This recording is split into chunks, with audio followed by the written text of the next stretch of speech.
Alexander అనే Greek వీరుడు అతడు చెప్తున్నాడు, అతనికి ఒక అంటువ్యాధి వచ్చింది.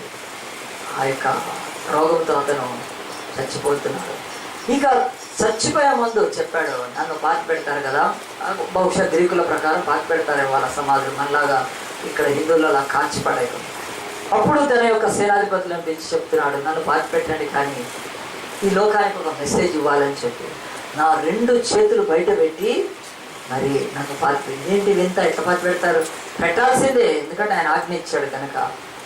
ఆ తర్వాత ఆయన సమాధి 2 చేతులు బయట పెట్టి చేశాడంటే యేసుక్రీస్తు కంటే 300 సంవత్సరాల క్రితం ఈ భూమి మీద జీవించాడు.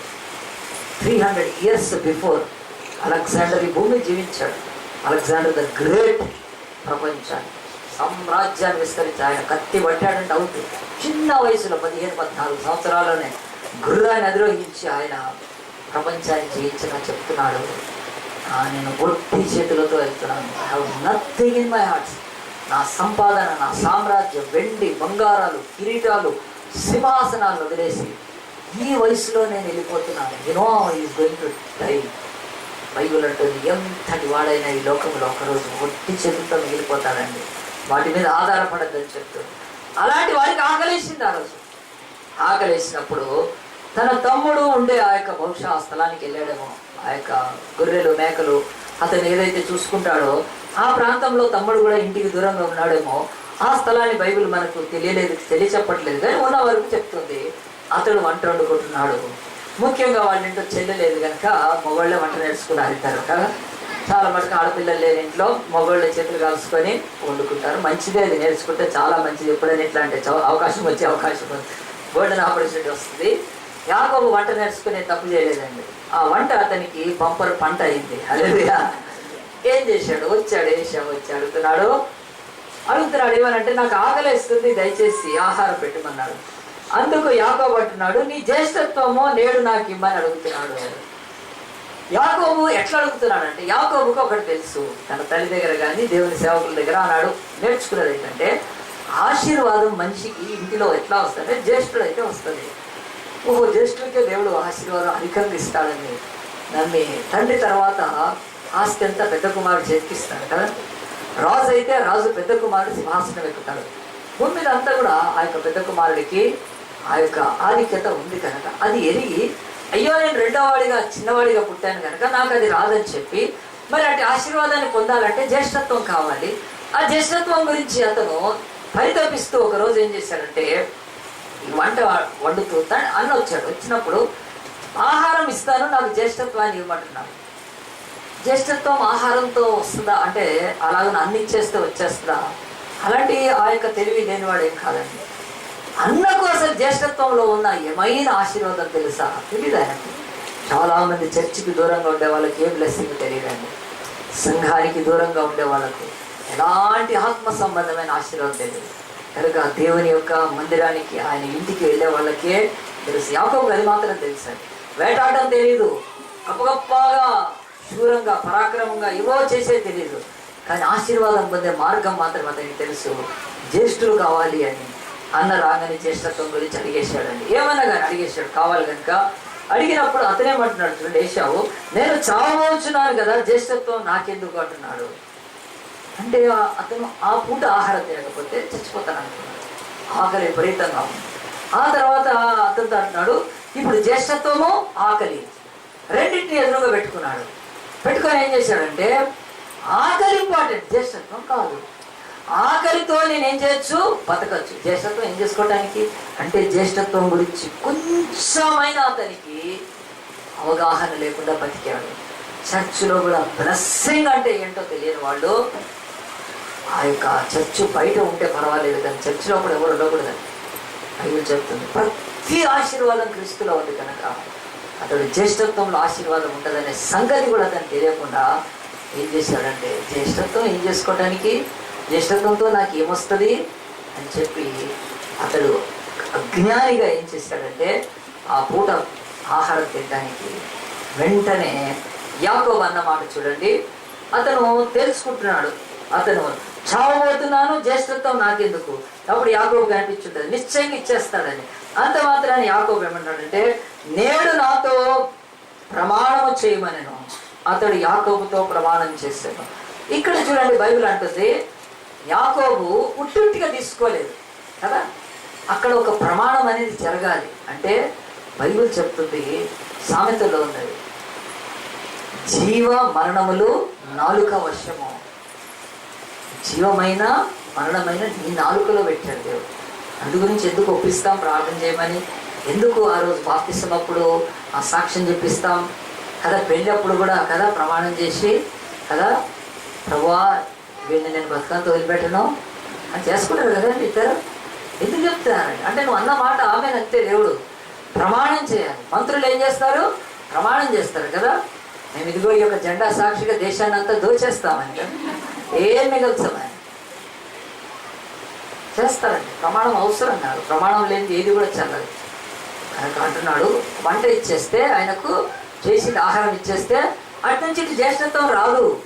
అక్కడ ఒకటి జరగాలి. ఏం జరగాలంటే ప్రమాణం చేయాలి. తన నోరు తెరిచి ప్రమాణం చేయాలని అడిగినప్పుడు ఈ యొక్క ఏషావు అనేవాడు ఏం చేశాడు చూడండి, బైబిల్ చెప్తుంది ఎంత స్పష్టంగా.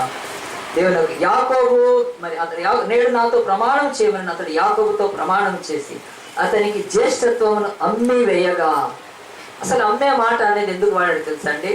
అతడు ఆహారాన్ని అమ్మటం అనేది ఎప్పుడైనా ఎక్కడ వస్తుందంటే ఏదో రెండింటి మధ్యలో ఎక్స్చేంజ్ అవుతుంది.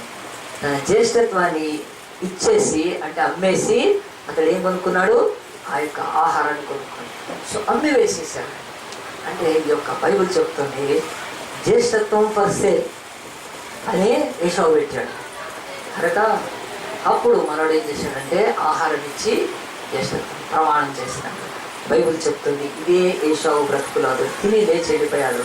కొన్ని దినాలు సంభవించింది, వాళ్ళ నాన్న పిలిచాడు, వృద్ధుడైపోయాడు, మరణించబోతున్నాడు.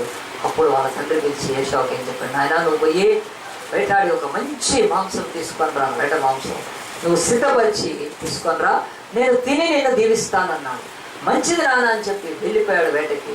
ఆ మాట భార్య రెక్క వెళ్ళి నేనేం చేసిందంటే వాళ్ళ చిన్న కొడుకుని పిలిచి చెప్పింది యాకోబుని, నీవు నీ అన్నను నీ తండ్రి దీవించకముందే త్వరగా వెళ్ళి మందలో నుంచి ఒక మంచి గొర్రె పిల్లని తీసుకొని రా, నువ్వు సిద్ధపరిచి నేను వండి పెడతానని చెప్పి త్వరగా. ఎందుకమ్మా అని అడిగాడు. నీ నాన్న దగ్గరికి వెళ్ళి నువ్వు ఆశీర్వాదం పొందు. అమ్మా నేను రెండవ చిన్నవాడిని కదా, నేను జ్యేష్ఠుని కాదు కదా, అది సాధ్యం కాదు. లేదు వాడికి అసలు ఆశీర్వాదం పోవటానికి వీలు లేదు, నువ్వు చెయ్యి నేను చెప్పినట్టు. అమ్మా నాకు రోమాలు లేవు కదా అన్నలాగా, మరి నన్ను ఆ తండ్రి గుర్తుపడతానంటే అదేం ప్రాబ్లం లేదు, నువ్వు సుల్తాన్ బజార్ చౌరస్తాలో డ్రామా సామాన్ అమ్ముతారు, కొనుక్కో. డ్రామా అన్నీ అమ్ముతారు, కిరీటము గద కత్తి గోషి అన్నీ అమ్ముతారు, ఏదంటే కట్టుకోవచ్చు. అదన్నీ మళ్ళీ ఇచ్చేయచ్చు కిరాయి, కట్టుకోను అంది. కట్టుకోనగానే సరే ఇంత అమ్మ చెప్తుంది కదా అని చెప్పి దబదబ సిద్ధపరిచేసి మనోడు వేటకి వెళ్ళిపోయాడు. వెళ్ళిపోయి వేటాడుతూనే ఉన్నాడు. చాలామంది పిల్లల్ని పంపిస్తే వేటాడుతూ ఉంటారు, బయట ఇంటికి రాడుతుందంటే కదా, ఎవరిని వేటాడుతుంటారండి కదా, చక్కటి చుక్క కొరకు రారింటికి తొందరగా కదా. పిల్లలు లేట్ అవుతున్నారంటే ఆలోచించుకోవాలి, అమ్మాయికి లేట్ అయినా ఆలోచించాలి, గుర్తుపెట్టుకోండి. ఎందుకు లేట్ అవుతుంది కనుక వేటాడటానికి పోతుంటారు కనుక జాగ్రత్త. తొందరగానే పంచికాటు పెట్టాలి, టైమింగ్ కొడితే వేటలు తగ్గుతాయి కదా. అప్పుడు ఆయన వచ్చే లోపలనే సిద్ధపరిచేశానండి. అప్పుడు తండ్రి ఇదిగో భోజనం తెచ్చానన్నాడు. అప్పుడు తండ్రి అడుగుతున్నాడు, ఏంటి ఆయన ఇంత తొందరగా దొరికిందా? అవునా, నేను 7 సీటర్లో వెళ్ళాను, స్పీడ్గా తెచ్చేసాను. అయినా వాటికి స్వరం ఎట్లా ఉందో తెలుసా, ఇది ఏషావు స్వరం కాదు కదా అంటున్నాడు. అంటే అప్పుడు యాకోబు అన్నాడు, గొంతు కిచకిచా అంతేనా ఆయన అంటే లేదు, నేనే స్టెప్స్ వేసుకుంటే అయిపోతుంది, లేట్ అవుతుందని తొందరగా తెచ్చానని చెప్పి గొంతు కిచకిచా అని చెప్తున్నాడు. అయినా వాడికి స్వరము యాకోబులాగుంది. లేదు నాన్న లేదు, ఉట్టిగా గొంతు కొంచెం బాగలేదంటే అయితే రా దగ్గరికి రా. అప్పటికే సుల్తాన్ బజార్లో డ్రామా సామాన్ ఉంది వాళ్ళ దగ్గర, తడిమి ద్రోహో అని చెప్పి. అప్పుడు ఆయనకి ఏముందంటే ఆయన తడిమి అవి ఎక్కడ కట్టుకున్నారు, బిల్టర్ తీసేస్తే పోయేది, అంత టైం లేదు ఆయన తండ్రికి. ఆయనకి ఏమవుతుందంటే ఆయనకు అప్పుడు ఒక 2 ప్రాబ్లమ్స్ ఉన్నాయి. ఏంటంటే స్వరము అది కాదు అంటుంది, కానీ వాసన లాగుతూ ఉంటుంది. దాని మధ్యలో తండ్రి పడిపోయాడు. సరే, ఎందుకంటే మా ఇంట్లో నన్ను ఎవరు మోసం చేస్తారు? చాలాసార్లు మీ ఇంటికి వచ్చి మోసం చేస్తారు, గుర్తుపెట్టుకోండి. ఇంటికి వచ్చి అన్నీ రాసుకొని తీసుకుపోయి మిమ్మల్ని ముంచేస్తారు. జాగ్రత్త అనుకున్నాడు ఇస్సాకు. నా ఇంట్లో ఎట్లా మోసం అవుతుంది నాకు అనుకున్నాడు. మోసం అనేది ఇంట్లో జరగకూడదని ఎక్కడ రాసి లేదండి కదా. మోసం ఎక్కడైనా జరగచ్చు కదా. ఎక్కడో తెలియని దేశంలో భాష మాట్లాడేవాళ్ళు తెలియంది, మనకు ఆ ప్రాంతం తెలీదు, మనకు ఆ యొక్క పద్ధతులు తెలియదు, ఏమీ లేదండి. ఇంట్లో వచ్చి ఎంతో మందికి ఏం చెప్తారు తెలుసా? అమ్మ నీ చైను మేము తల తల తల తల మెరిసేటట్టు చేస్తామంట. ఒక చెంబు తీసుకొస్తారు కదా, ఈ చెంబులో అయ్యమ్మా నీ యొక్క గొలుసు చకచక చకచక మెరుస్తుంది, ఆ తర్వాత మేము వెళ్ళిపోయినాక నీ గుండు మెరుస్తుంది చకచక. ఇంటిలో మోసం చేయట్లేదండి. వచ్చి ఎంతమంది కదా పిచ్చి పిచ్చి కూడా ఇంటికి వస్తే కొనుక్కుంటారు కదా, ఏమి తెలియదు. వాళ్ళు చెప్తారు ఏంటి బ్రాండ్ ఏంటంటే, వాళ్ళు చెప్తారు సున్నం బ్రాండ్ అంటుంటారు. అది వినపడదు, అది చూస్తుంటాను.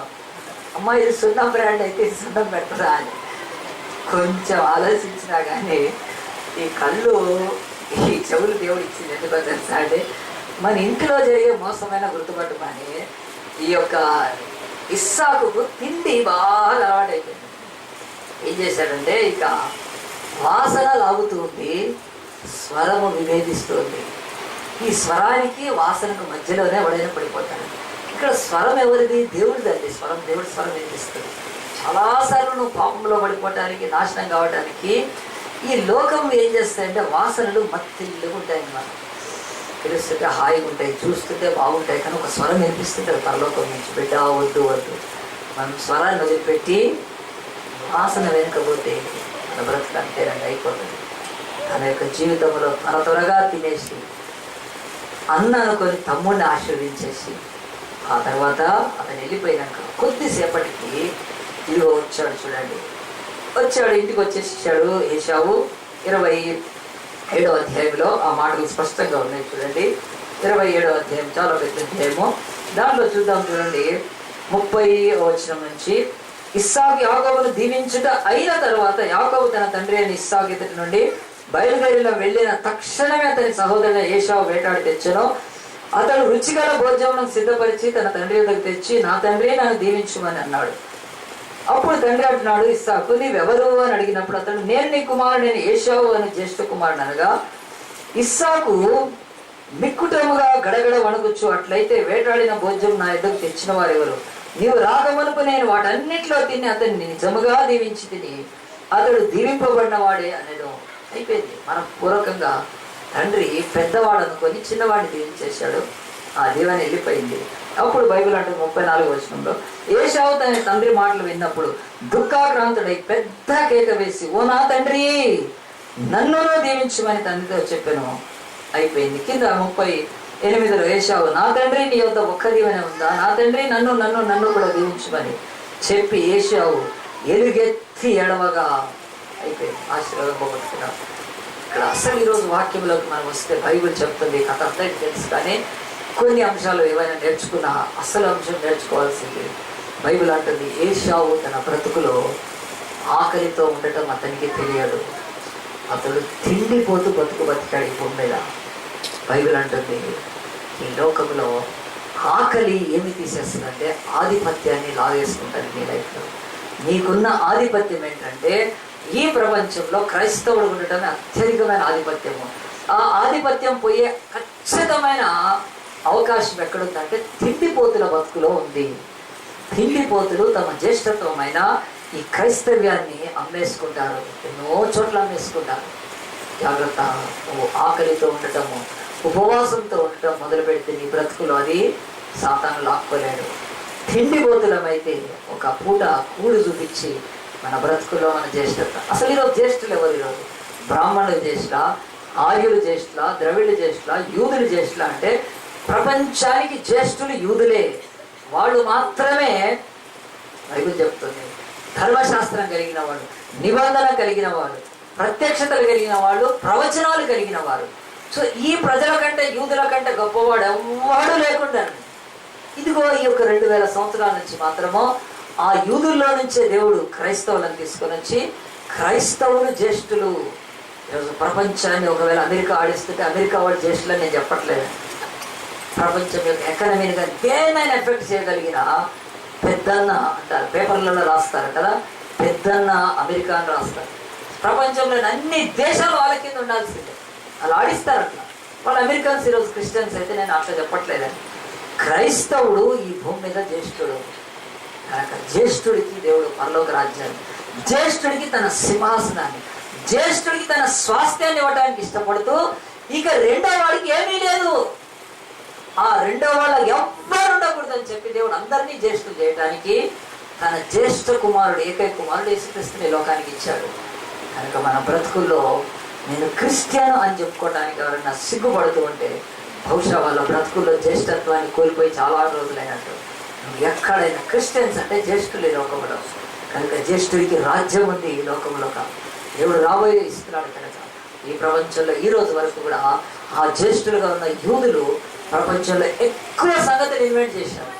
ఎక్కువ జ్ఞానవంతులు ఐన్స్టైన్తో పాటు కూడా వాళ్ళే. చెప్తున్నాను, చర్చిలు ఎంతోమంది మీకు చెప్తే నెట్లోకి వెళ్ళి సెర్చ్ చేయమన్నప్పుడు చేస్తే 200 మంది సైంటిస్టులు ఉంటే 190 వరకు యూదులు ఉంటారని దాంట్లో. అన్నీ కనుక్కున్నాం. అలా ఉన్న శ్రేష్ఠులు వాళ్ళు భూమి మీద, ధన్యులు వాళ్ళు, జ్యేష్ఠులు కనుక దేవుడు వాళ్ళకన్నీ ఇస్తూ ఉన్నాడు. దేవుడి వాక్యం మొట్టమొదటి చెప్పేది మనకు ఆకలి మన జీవితాలలో ఏది లాగేస్తుందంటే ఆధిక్యతను లాగేస్తుంది. పుట్టుకతో వచ్చిన ఆధిక్యత ఆ యొక్క ఏషావు పోగొట్టుకున్నట్టు యేసుక్రీస్తు రక్తంలో పుట్టిన మనకు ఇచ్చే ఆ జ్యేష్ఠత్వాన్ని మనం బజార్లో అమ్ముకునే అవకాశం ఉన్నది. ఆలోచించండి, ఎంతమంది తమ జీవితంలో క్రైస్తవుని చెప్పుకునే చోట నిలబడలేకపోవటానికి వాళ్ళు చూపే చిన్న చిన్న వాటి కొరకు, ఆ ఒక్క పూట కూటి లాంటి వాటి కొరకు తమ జీవితంలో క్రైస్తవ్యాన్ని వదిలేసుకుంటున్నారండి. ఎంతోమంది ఉద్యోగాలు దొరకవేమో, మనం ఇద్దైతే లేకపోతే మనం బతకడం కష్టమేమో, మనం చచ్చిపోతామేమో, మనం మనుగడ దిగాదేమో, మనల్ని పేరంటాలకు రానియరేమో, మళ్ళీ వెలివేస్తాయి. ఎన్ని భయాలు బైబిల్ చెప్తుంది. ఆ భయాలన్నీ ఏషావుకున్నాయండి. ఏషావు ఆ ఆహారం అడిగినప్పుడు భూమి మీద కరువు లేదు. కరువే ఉంటే ఆ తమ్ముడు కూడా వండేవాడు కాదు. కరువు కాలం కాదు అది. అప్పటికి అతడు ఒక 20-30 రోజుల నుంచి 40 రోజుల నుంచి ఆహారం లేకుండా లేడు. లేకపోతే అప్పుడు కరువు వచ్చినట్టు బైబిల్లో రాయలేదు. ఏ సొమాలియాలోనో లేకపోతే ఆ యొక్క ఆఫ్రికాలో కరువులు సంవత్సరాలు ఉంటాయి. అక్కడ జరిగిన సంఘటన కాదు ఇది. మంచి సమృద్ధి ఉన్న కాలంలో ఒక్క పూట అన్నం తినకపోతే నేను చచ్చిపోతాను అనుకున్న ఏషావు బ్రతుకు అతడు జ్యేష్ఠత్వాన్ని కోల్పోయి ఈడోమైట్స్ అంటారు, ఏదోమీలుగా మారిపోయారు. ఏదోమి మీద నా చెప్పు వేస్తానన్నాడు. జ్యేష్ఠత్వాన్ని అమ్ముకున్నవాడు వాడు ఇక దేవుని రాజ్యంలో ప్రవేశించాడు. ఎదురు వెళ్ళాలి. ఆలోచించండి. మొదటిది నేను చెప్పాను, రెండవది కూడా చాలా క్లుప్తంగా చెప్తాను. ఆకలి ఏం చేస్తుంది అంటే నీ జ్యేష్ఠత్వాన్ని, నీ ఆధిక్యతను పోగొడుతుంది. ఆధిక్యత నీకు లేకడ దక్కకుండా పోతుంది. రెండవది మనం కొంచెం ముందుకు వచ్చి ఈ యొక్క న్యాయాధిపతుల గ్రంథంలో బైబిల్ ఇంకోటి చెప్తుంది. దేవుని యొక్క వాక్య ప్రకారము న్యాయాధిపతుల గ్రంథము 16వ అధ్యాయంలో చూస్తే ఇశ్రాయేలుకు దేవుడు ఆయా కాలాలలో మంచి న్యాయాధిపతులను ఇస్తూ వచ్చాడు. వాళ్ళకు నాయకులుగా, విమోచకులుగా ఉన్నారు. అలాగనే మరి ఇశ్రాయేలు వరుస క్రమంలో వచ్చిన ఒక సంసోన్ అనే న్యాయాధిపతి కూడా వాళ్ళలో ఏలుతూ 20 సంవత్సరాలు ఏలాడండి. 20 సంవత్సరాలు వాళ్ళ న్యాయాధిపతిగా ఉండి వాళ్ళ బాగోగులు చూస్తూ పుట్టుకతోనే అతడు అభిషేకాన్ని పొందుకొని తల్లిదండ్రుల చేత నాజీరు చేయబడి దేవుడు కోరుకున్న రీతిగా అఖండమైన గొప్ప శక్తితో పుట్టాడండి. సో సంసోన్ అంటే చిన్న సూర్యుడు అని అర్థం బైబిల్లో. శాంసన్ అంటే వాళ్ళ భాషలో ఇబ్రోలో చూపిస్తే చిన్న సూర్యుడు. పెద్ద సూర్యుడు దేవుడే, చిన్న సూర్యుడు మాత్రమో ఈ యొక్క సంసోన్ ఉన్నప్పుడు అతను లేచి ఫిలిస్తీన్ల చేతిలో నుంచి తన ప్రజలు అణగారిపోయిన వారిని విడిపిస్తూ వచ్చాడు. చాలా కాలం విడిపించాడు. తర్వాత అతను వయసులో ఉన్నాడు కనుక పెళ్లి చేసుకోవాలి. పెళ్లి చేస్తే ఆ పెళ్లి అంతా కిందికి మీదికి చేసి నాశనం చేసుకున్నాడు. ఆ తర్వాత ఇంకొక స్త్రీని చూశాడు. ఆ స్త్రీతో కొంతకాలం గడిపాడు. ఆ తర్వాత ఇంకొక స్త్రీతో గడిపాడు. ఆ తర్వాత ఇంకో స్త్రీ దగ్గరికి వెళ్ళాడు. ఇట్లా తన బ్రతుకులో ఒక స్త్రీని వదిలిపెట్టి ఇంకో స్త్రీ వెంబడి వెళ్తున్నప్పుడు ఒక సమయంలో అతడు బైబిల్ చెప్తుంది న్యాయాధిపతుల గ్రంథంలో 16వ అధ్యాయంలో దేవుడు అతను వెళ్ళిన ఆ యొక్క స్త్రీ గురించి 4వ వచనం రాస్తుంది. పిమ్మట అతడు షోరేకు లోయలో ఉన్న దెలీలా అనే స్త్రీని మోహించి ఫిలిస్తీన్ల సర్దారులు ఆమె ఎద్దకు వచ్చి ఆమెతో, నీవు అతని లాలన చేసి అతని గొప్ప బలము దేనిలో ఉన్నదో మేము ఎలాగో అతన్ని గెలవచ్చునో తెలుసుకొనము. మేము అతని బంధించి అతని గర్వం నడుపుదుము. అప్పుడు మాలో ప్రతివాడును 1100 వెండి నాణ్యములు నీకు ఇచ్చదమని చెప్పారు. 1100 సిల్వర్ కాయిన్స్ ఇస్తాం మీకు. 1100 into 5 ఎంత అవుతుంది? 5000. 5500 వెండి. ఆనాడు మరి ఎంత ఉంటుందో తెలియదు కానీ అవి అంత తూచిస్తాం మీకు. నీ ఇంటికి వస్తున్న ఆ డార్లింగ్ను బాగా. యాక్చువల్గా సంసోనికి దెలీలాకి పెళ్లి కాలేదు. వాళ్ళది లివింగ్ రిలేషన్షిప్. ఏం రిలేషన్షిప్ అది? Living together relation. ఇప్పుడు ప్రపంచ ప్రఖ్యాతి చెందుతుంది. ఇప్పుడు ప్రభుత్వం కూడా దానికి ఒక స్టెప్ వేసి ఎవరైనా ఇద్దరు కలిసి ఉంటే మాగా ఆడ ఏమి అనకూడదు వాళ్ళని అని చెప్పి ప్రభుత్వాలు చట్టాలు చేయడానికి ప్రయత్నం చేస్తున్నాయి. ఇది దేవుడు ఎప్పుడు ఆయన తన చట్టాలను మార్చుకోడు. మానవ మనుగడే ఆయనకు ముఖ్యం కనుక సమాజ శ్రేయస్సు, కుటుంబ గౌరవము, దేవుని రాజ్య విస్తరణ, అది కనుక ఆయన ఎప్పుడు మార్చడండి. ఈరోజు ప్రపంచ దేశాల్లో ఈ యొక్క ప్రాబ్లం ఎక్కువైపోయింది. లివింగ్ టుగెదర్ కదండి. ఎంత అవమానకరం. నువ్వు ఒక దేవుని బిడ్డవు అయితే నీ ఇంటికి బాయ్స్ ఎందుకు వస్తారు? సిగ్గు శరం తప్పితే తప్ప నీ ఇంటికి బాయ్స్ రావడానికి నువ్వు ఎట్లా అనుమతిస్తావు? అలా తప్పు. ఒకవేళ బాయ్స్ అయితే వాళ్ళ రూమ్స్కి గర్ల్స్ ఎందుకు వస్తారు? ఇలాంటి దగ్గర నుంచి చెప్తున్నాను, ఈ లివింగ్ రిలేషన్షిప్ డేంజరస్. ఈ భూమి మీద దేవుడు నచ్చలు కాల్చేస్తాడు. సంసారం వెళ్తున్నాడు, ఏది దెలీలా అడుగుతున్నాడు. ఆ యొక్క దెలీలా దగ్గర అప్పటికి దెలీలా అడగడం మొదలుపెట్టింది. ఎందుకంటే ఆమె దగ్గర సుపారీ తీసుకుంది. సుపారీ అంటే మీకు తెలుసా తెలియదు? చంపడానికి తీసుకునేదాన్ని సుపారీ అంటారు. ఎవరు తీసుకుంటారు ఆ సుపారీ? నరహంతకులు తీసుకుంటారు, గుండాలు తీసుకుంటారు. మనల్ని చంపాలంటే ఎవరి దగ్గరైనా ఎంత అమౌంట్ ఒప్పుకుంటారు. అట్లా దెలీలాకు సుపారీ ఇస్తే ఆమె మొదలుపెట్టింది, నీ బలం ఎక్కడుంది, నీ బలం ఎక్కడుంది? రోజు అడుగుతుంది, అర్థం నీ బలం ఎక్కడుంది అంటే కొన్నిసార్లు అసలు బలం ఎక్కడుందా ఎందుకు అడుగుతుంది? ఒంటరిగా వచ్చాడు కదా, లోపల వేసేసేయచ్చు కదా. కాదు, అతనికి డోర్ వేసినా లేకపోతే దర్వాజా వేసినా దాన్ని ఎట్లా తీసేస్తాడు? ఇట్లా అంటే అయిపోయింది అంతే. అంత బలం ఉందండి. ఒకసారి ఫిలిస్తీన్లు 1000 మంది అతని మీదకి వచ్చారు. ఒంటరి వాడు, ఆయుధం లేదు అతని దగ్గర, ఎవ్వరు తోడు లేదు, ఒక్కడు అనుకున్నారు. ఆ రోజు అతను దేవుని ఆత్మలో అక్కడ ఒక గాడిద దవడ ఎముకున్నప్పుడు బైబిల్ రాస్తుంది, పచ్చి ఎముక, అది ఎండిపోయింది అయితే కొంచెం కణకణ అని అంటుంటారు కదా, పచ్చిది కొడితే సప్ప సౌండ్ వస్తుంది కదా. తీసుకున్నాడండి ఆ దవడ ఎముక తీసుకొని 1000 మందిని చంపినప్పుడు కుయ్యో మొర్రో మరి సైనికులు పారిపోయి చచ్చిపోయినప్పుడు వాళ్ళకి తెలిసింది ఇతనిలో ఏదో మంత్రశక్తి పవర్ ఉంది. ఇది తెలుసుకునే వరకు మనం వీటిని కొట్టలేమనుకొని వాళ్ళు అతని వీక్నెస్ ఏంటంటే స్త్రీలు కనుక ఆ స్త్రీ అనే దెలీలా దగ్గర చెప్పినప్పుడు ఆమె లేకుండా ఈయన ఉండలేదు. నీవు లేక నేనుండలేని పాట పాడుతూ ఉంటాడు ఎప్పుడు.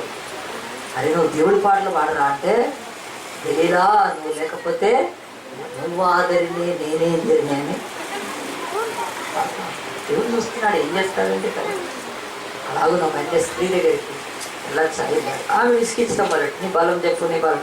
తర్వాత అది ఇది అని చెప్పాడు. ఏది కాదండి, ఒకరోజు ఆమె విసిగిస్తుంటే ప్రాణం విసిగించి కదండి. భూమి మీద ఎవ్వరు విసిగించినా కానీ స్త్రీ విసుగుతో ఎవరికి సమానం కాలేదు. హల్లెలూయా. ఎందుకంటే దాంట్లో స్పెషలిస్టులు బైబిల్ చెప్తుంది, నేను కాదండి. అందుకే ఎక్కువ పెళ్ళిళ్ళు చేస్తున్న వాళ్ళు చెప్పాను, నేను నాకు ఒక్కటే పెళ్ళి కనుక నాకేం తెలుసు. కానీ విసిగించి పారేస్తాను, అలాగా విసిగించానని చెప్పాడు దెలీలా. ఇక నాకు బతకడం కంటే చెప్పేయడం బెస్ట్ అని చెప్పి నా తల వెంట్రుకల్లో ఉందని చెప్పాను. చెప్పగానే ఆమె పండుకోబెట్టి తొడలో చక్కగా గుండు గీకేసేసింది. అప్పటికే తాగినాడు, మత్తులు ఉంది.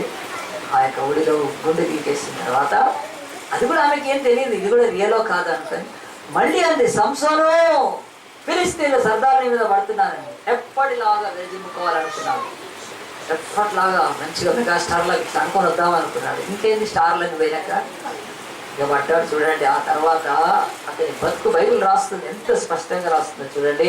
16వ అధ్యాయం బైబిల్ చదువుతాను చూడండి.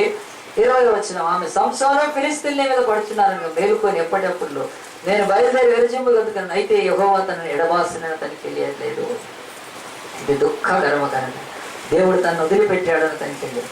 అప్పుడు ఫిలిష్తీయులు అతను పట్టుకొని అతని కన్నులు నోటి తీసి గాజాకు అతను తీసుకొని వచ్చి ఇత్తడి సంఖ్యల చేత అతన్ని బంధించేది అని బైబిల్ చెప్తుంది. అతని గుడ్లు ఊడబీకేశారు, గుండు గీకేశారు, తిరగటి రాయి విసరించారు. వాళ్ళు ఎందుకు గుడ్లు బీకారంటే వాళ్ళ గుడ్లు బీకడం ఏమిటి కాదు, కానీ గుడ్లు బీకిన తర్వాత కూడా ఇతనిలో ఏదో మంత్రశక్తి ఉంటుంది, ఏదో సూపర్ పవర్ ఉంటుంది. అది వచ్చింది అనుకోండి, వస్తే మళ్ళీ సేమ్ కదా, ఒక్క బొక్క 1000 మంది చచ్చిపోతుంది. కనుక అప్పుడు కూడా మనం తప్పించుకోవాలంటే గుడ్లు లేకపోతే ఇట్లా ఇట్లా అంటుంటే పారిపోతుంది. గుడ్డు తీసేశారు. అంతా భయపడ్డారు తెలిస్తే లేదని. అంత పవర్ ఈరోజు ఏమైపోయిందంటే గుడ్డు ఉడబెట్టి అతను ఆ స్థితికి రావడానికి కారణం. బైబిల్ అంటుంది ఇతనిలో ఒక ఆకలి ఉంది, కామ ఆకలి ఉంది ఇతనిలో. అతడికి స్త్రీల శరీర కోరిక, కామ ఆకలి. ఏం పోగొట్టుకున్నాడంటే బైబిల్ చెప్తుంది. ఆ తర్వాత తీసుకెళ్ళి చంపేశారు అతన్ని. చచ్చిపోయే ముందు ఒక కోరిక అడిగాడు, ఆ కోరిక దేవుడు తీర్చాడు. అతడు శిథిలాల కింద పడిపోయి అతని శవాన్ని తీసుకొని వచ్చి పాతి పెట్టుకున్నాడు. బైబిల్ అంటుంది ఒక మహా గొప్ప సైన్యాధిపతి, ఆ యొక్క న్యాయాధిపతి 20 ఏళ్ళు పరిపాలించి తర్వాత ఈ యొక్క ఆకలితో, కామ ఆకలితో అతను పోగొట్టుకున్నాడు. ఎందుకు చెప్తుంది ఈరోజు బైబిల్ అంటుంది, ఈరోజు దేవుడు ఒక స్త్రీకి ఒక పురుషుని, ఒక పురుషుడికి ఒక స్త్రీని ఏర్పాటు చేస్తే ఈరోజు 2వ పెళ్లి, 2వ సంబంధం పెట్టుకోవడం బైబిల్గా ఎంత దుర్మార్గత ఆలోచించాడు. దేవుడు ఆదామం చేశాడు, అమ్మని చేశాడని. అసలు నీకే చెప్తున్నాడు, నీకు 2 గుండెలు లేవు, ఒక్క హార్టే నువ్వు. 2 గుండెలు దేవుడు సృష్టించలేదు కనుక నేను ఒక ఆమెకు ఒకట ఇస్తాను, ఇంకొక ఆమెకు ఇంకో గుండె లేదు, ఒకటే ఉంది. అది నీ యొక్క ప్రియుల గురించి నువ్వు ప్రేమతో ఆ స్థానం. ప్రభువు కూడా అంటున్నాడు, ఒక్క గుండె ఉంది కనుక ఒక్క దేవుడే మనకు. అది నేను మన దేవుళ్ళు ఎక్కడ వస్తారండి లోపలికి కదా, కష్టం. అలాగే దేవుడు చెప్తున్నాడు, ఖచ్చితంగా ఎవరైనా సరే తమ బ్రతుకులో భర్తకు భార్య, భార్యకు భర్త జీవితాంతము కట్టుబడి ఉండాల్సిందే. వివాహ వ్యవస్థను దేవుడు స్థాపించి దాన్ని శుద్ధిపరిచి దాన్ని ప్రతిష్ఠించి లోక మనుగడ కొరకు పెట్టిన ఈ యొక్క వివాహాన్ని మనుషులు ఈరోజు పాడు చేసి భార్య ఉండగానే ఇంకో దానితో కాపురం పెట్టడం. అప్పుడు మొదటి భార్య ఏం చేయాలి కదా, వ్యతిరేకించాలి. కొంతకాలం వ్యతిరేకించినా తను బతకలేదు అనుకొని ఆ భర్తను వదిలిపెట్టలేక ఏమి చేస్తుందంటే లైసెన్స్డ్ వ్యభిచారం చేస్తుంది ఆమె. దేవుడు అంటున్నాడు, ఈ లోకంలో వేశ్యలు ఎంతో మంది, పాపము రోడ్ల మీద ఉండే వేశ్యలను చూసి చాలా మంది వాళ్ళను తిరస్కరిస్తారు, అవమానపరుస్తారు, వాళ్ళని నీచంగా. వాళ్ళకంటే ఇండ్లలో ఎక్కువ వేశ్యలు ఉన్నారని చెప్తున్నాడు దేవుడు. ఎందుకో తెలుసా, నీ భర్త వేరే స్త్రీని కోరుకున్నప్పుడు నువ్వు అతన్ని తృణీకరించేసాడంటే కుదరదు.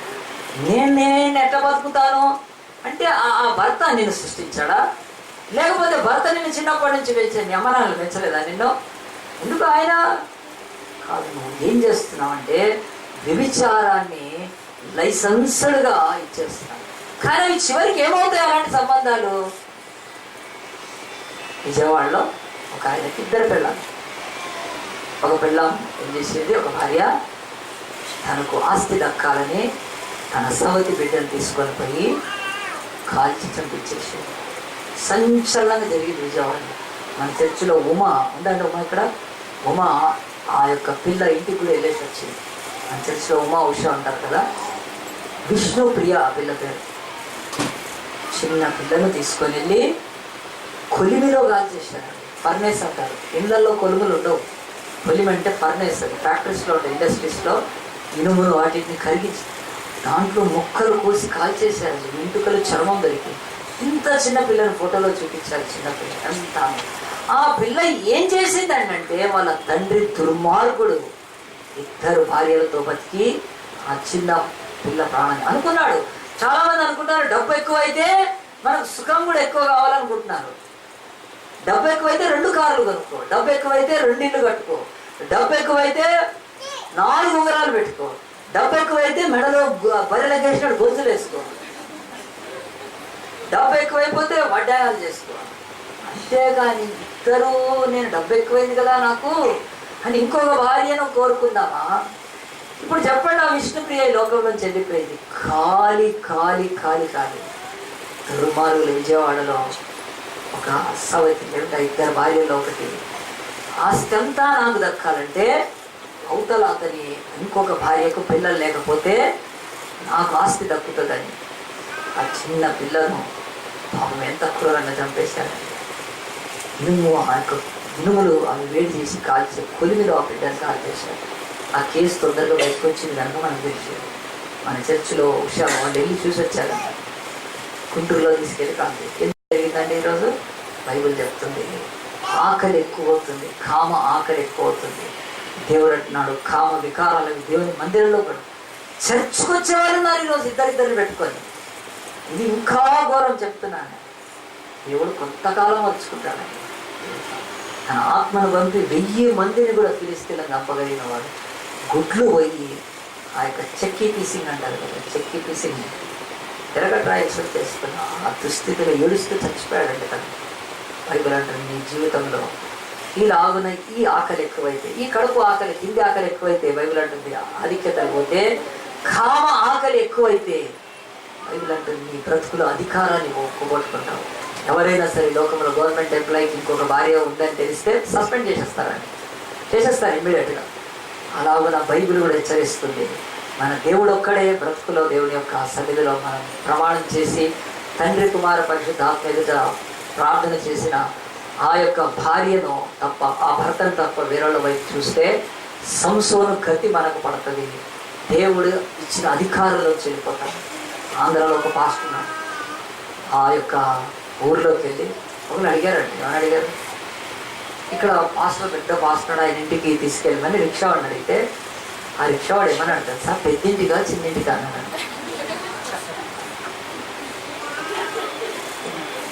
ఆ దుర్మార్గుడు ఈరోజు టీవీలో చెప్తున్నాడండి వాక్యం, విపరీతంగా చెప్తాడు. పెద్ద సంఘం అంటే ఆ చర్చికి వెళ్ళే వాళ్ళందరికీ తెలిసాడు ఏం పని చేస్తున్నాడు.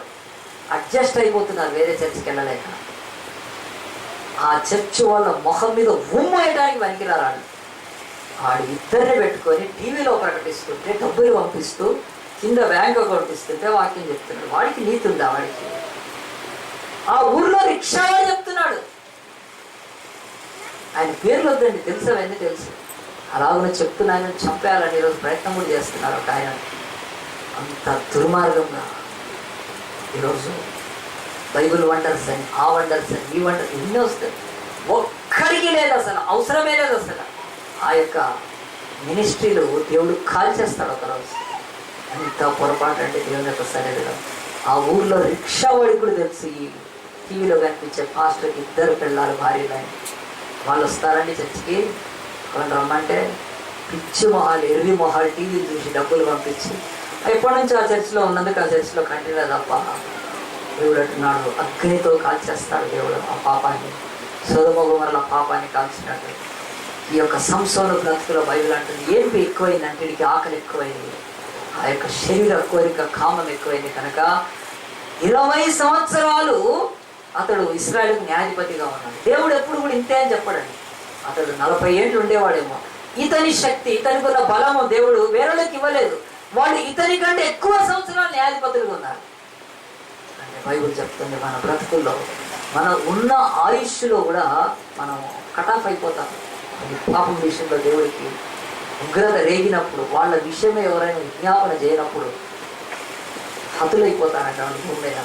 జాగ్రత్త. బైబిల్ అంటే లివింగ్ రిలేషన్షిప్ ఇవన్నీ కూడా దేవుడికి ఇష్టం ఉండదు కనుక ఆడపిల్లలు, మగపిల్లలు కూడా ఏ స్థితిలో ఎంత దేవుడు కోరుకుంటున్నాడో ఆ పరిశుద్ధతను నీ బతుకులో లేకపోతే ఎవ్వరు యేసుక్రీస్తు దగ్గరికి నిన్ను బట్టి రాలేరని దేవుడు ఆ పరిశుద్ధతను కాపాడుకోమని చెప్తున్నాడు. కనుక ఒక ఆకలి. చాలా మంది అనుకుంటారు యవనస్తులు కదా, యవనస్తులకు కామనే కదా అని చెప్పి. అంటే మొన్న యూపీ ఎలక్షన్స్ అయ్యేటప్పుడు యూపీ ఆ యొక్క ముఖ్యమంత్రి ఎవరండి, అఖిలేష్ యాదవ్ వాళ్ళ నాన్న కదా, ఏం యాదవ్ ఆయన పేరు, అఖిలేష్ యాదవ్ వాళ్ళ నాన్న పేరు లాలూ ప్రసాద్ గారు, ములాయం సింగ్ యాదవ్.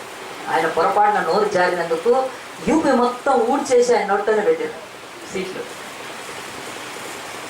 ఢిల్లీలో ఆ అమ్మాయి మీద రేపు జరిగినప్పుడు ఏమన్నాడు తెలుసా, యవనస్తులు కనుక చేస్తారన్నాడండి.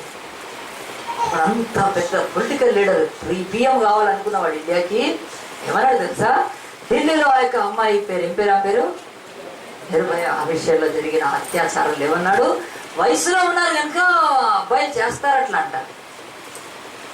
అంటే ఎంత క్రూర దారుణమైన పాపమో అన్నందుకు మొత్తము చుట్టి నోట్లో పెట్టారు. మొదలైతే ఒక్క సీట్ రాలేదు యూపీలో, మనం ఊడ్చుకొని పోయింది. అదేనా మాట అంటే. ఎందుకు అది నేను ఉటంకించి చెప్తున్నానంటే, యవ్వన కాలంలో ఈ కోరికలు సహజం. దీన్ని దేవుడు అన్నాడు, యవ్వన కాలంలో జయించలేని నీ బతుకులు ఎప్పుడు జయించవు, గుర్తుపెట్టుకో. What ever it has to overcome. నీకు మంచి బలం ఉన్నప్పుడు జయిస్తేనే జయించగలవు. తర్వాత ఎట్లా జయిస్తావు? ఆ విజయవాడలో ఆ యొక్క 2 పెళ్లిళ్ళు చేసుకున్నవాడు, వాడు పెళ్లి కాకముందు ఎంత విచారం చేసి ఉంటాడు కనుక కనీసం 2 పెళ్లిళ్ళని చేసుకోవాలనుకొని కుటుంబాలను బట్టి చేసుకున్నాడు. ఆ 2 పెళ్లిళ్ళు చచ్చిపోయాడంట, హార్ట్ అటాక్ వచ్చి. చెప్తుంది నాకు ఉషా చెప్తుంది, తన కూతురు తీసుకొచ్చిన తర్వాత చూచి గుండె నొప్పి వచ్చి చచ్చిపోయాడు ఆ విష్ణుప్రియ వాళ్ళ నాన్న. గుండె ఆగిపోద్ది ఒకరోజు, బైబిల్ చెప్తుంది. ఎందుకంటే ఆ పాపాలు దేవుడు యవ్వన కాలంలో కాడి మొయిట నరునికి మేలు అంటాడు. ఆ కాడి యేసు కాడి అండి, అది పరిశుద్ధమైన కాడి, అది నీతి అయిన కాడి, అది అగ్ని లాంటి కాడి కనుక నువ్వు నిజంగా ఆ పాపాలు చేయాలంటే ఫస్ట్ యేసుప్రభుని వదిలిపెట్టేయాలి. చర్చికి రావద్దు, మళ్ళీ పాటలు వాడద్దు, బైబిల్ పట్టుకోవద్దు, నువ్వు ఎట్లా బతుకును, దేవుడికి ఏముండదు. కానీ ఈ వేషం ఎవడైనా ఈ వ్యభిచారంలో ఉంటే దేవుడు సహించేవాడేమో, లేకపోతే అతనికి ఎవరిని సహించలేదు తెలుసా అంటే, తన న్యాయాధిపతి తన దేశానికి పెట్టిన సంసోని గుట్లు కూడా వీకి రాళ్ల కింద శిథిలం అయిపోయింది. ఆయన బతుకు 20 ఏళ్లకే అయిపోయింది. బహుశా 40 ఏళ్ళు ఎంత ఇచ్చాడు అధికారం, క్లోజ్. ఈరోజు దేవుడు అంటున్నాడు, మనకు క్రీస్తులో అధికారం ఉంది, క్రీస్తులో పరలోకంలోకి ప్రార్థన చేసే అధికారం ఉంది, క్రీస్తులో ప్రార్థన చేసి మనము రోగులను స్వస్థపరిచే అధికారం ఉంది, క్రీస్తులో మనం ఆయన నమ్మి మనం ధనం పొందే అధికారం ఉంది. ఎన్ని అధికారాలు ఉన్నాయి చెప్తున్నాను. నేనంటున్నాను ఆ యొక్క పర్సనాలిటీ ఎంత. మలక్పేట పోలీస్ స్టేషన్కి వెళ్ళాను ఒకరోజు. వెళ్ళానంటే మీరు అది వేరేది అనుకోవద్దు, నాకు సర్టిఫికేట్ అవసరం అండి. వెళ్తే అక్కడ ఉన్న నన్ను గుర్తుపెట్టాను, సార్ నువ్వు అంటే సరేలే, వాళ్ళు ఎక్కడ పోయినా ఎవరో గుర్తుపడతారు కనుక అక్కడ ఉన్న ఒక హోంగార్డ్ గుర్తుపెట్టేసేసి ఇక పాపం అంటే హోంగార్డ్ పాపం నాకు ఏం చేయగలుగుతా అక్కడ అంతా లోపల కొడుతుంది కదా, ఇక్కడ కూర్చోండి సార్ అన్నాడు.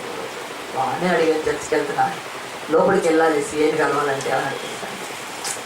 సీఏని ఇప్పుడు కలవటానికి వీలైతే రాదండి, ఎందుకంటే లోపల సీఏ తోముతూ ఉన్నాడు, ఆయన వేస్తా ఉన్నాడు, ఆయన చాలా గరంలో ఉన్నాడు. కొంతసేపు అంటే సరే నేను ఆ డోర్ దగ్గర కూర్చున్నాను. అక్కడ లోపల ఒక అతన్ని కొడుతున్నాడు, బాగా కొట్టాడు, పట్టుకోయాడు. అది కూడా ఒక యూటీజింగ్ కేసులోనే కొట్టాడు.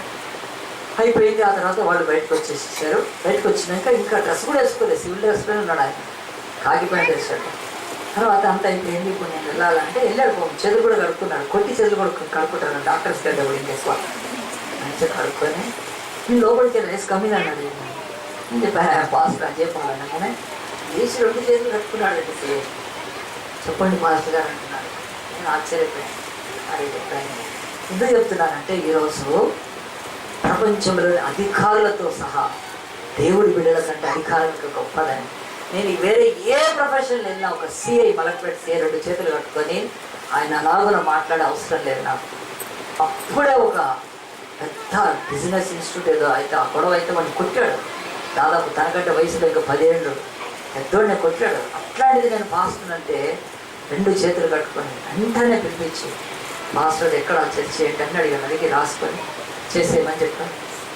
ఇప్పుడు ఈ లోకంలో అన్ని అధికారాల కంటే దేవుడు తన బిడ్డలకు అధికారాన్ని ఇస్తే ఆ అధికారాన్ని తుచ్చమైన వాటి కొరకు పొగొట్టుకోవద్దని చెప్తున్నాడు దేవుడు మనల్ని.